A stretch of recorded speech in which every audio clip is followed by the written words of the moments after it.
I've known Charlie for 5.5 years. I've worked with him closely. I've looked at the so-called racist comments. They're all taken out of context.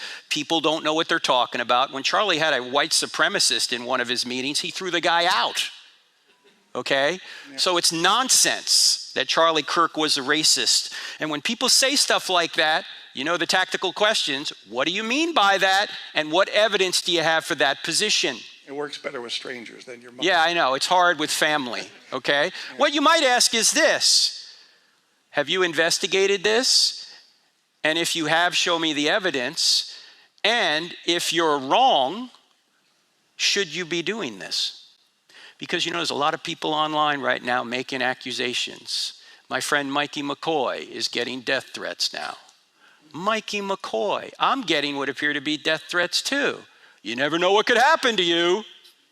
Because people are speculating for which they have no evidence. They're speculating about conspiracy theories for which they have no evidence.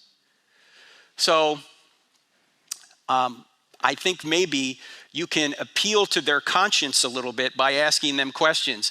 If what you're doing is untrue, should you continue to do it?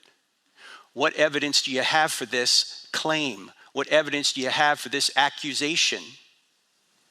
Look, with these conspiracy theories, anything is possible, but a possibility is not evidence. A possibility is not evidence. You can have all sorts of possibilities, but you need evidence for those possibilities, which, by the way, takes us back to the resurrection itself. You know, people would say, well, maybe his body was stolen, or maybe they went to the wrong tomb, or maybe he swooned. All of that's possible, but do you have any first century evidence for this? No.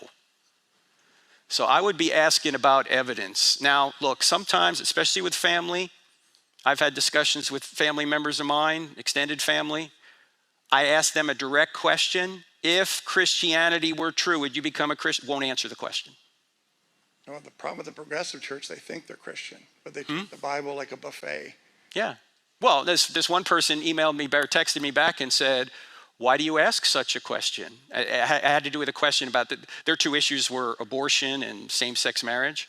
I said, the question was, if Jesus didn't want you to abort your children and only wanted you to have sex inside of the marriage of a man and a woman, would you obey him?